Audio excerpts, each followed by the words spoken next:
കള്ളപ്പണക്കാരെ നിയന്ത്രിക്കാനെന്ന പേരിൽ നടപ്പിലാക്കിയ നോട്ട് നിരോധനം കാരണം സാധാരണക്കാരുടെ ജീവിതം ദുരിതത്തിലാക്കുകയാണ് മോദി ഭരണകൂടം ചെയ്തതെന്ന് ആം ആദ്മി പാർട്ടി നേതാവ് സോംനാഥ് ഭാരതി പറഞ്ഞു. ലണ്ടനിൽ ഇരിക്കുന്ന കള്ളപ്പണക്കാരനെ ഇതൊട്ടും ബാധിച്ചിട്ടില്ല. 2013 BJP വാഗ്ദാനം ചെയ്തത് സ്വിസ് ബാങ്ക് അക്കൗണ്ടുള്ള കള്ളപ്പണക്കാരുടെ പേരുവിവരം പുറത്തുവിടുമെന്നാണ്. വർഷം 3 കഴിയുമ്പോഴും ഒരാളുടെ പോലും പേര് പുറത്തു വന്നിട്ടില്ലെന്നും ആം ആദ്മി നേതാക്കൾ കുറ്റപ്പെടുത്തി. പുറമേക്ക് പുഞ്ചിരിക്കുമ്പോഴും നരേന്ദ്രമോദിയുടെ അകം ഭയചകിതമായാണ് കാണപ്പെടുന്നതെന്നും ആം ആദ്മി നേതാക്കൾ പറഞ്ഞു.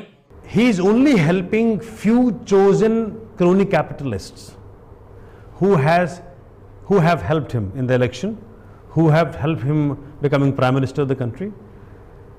This is a fraud, and the kind of fraud which I think it would take ages for us to forget. വിവേകമില്ലാത്ത ഈ നടപടി കാരണം ഇന്ത്യയിലെ കച്ചവടവും കൃഷിയും ഉൾപ്പെടെ എല്ലാ മേഖലകളും തകർന്നുകൊണ്ടിരിക്കുകയാണ്.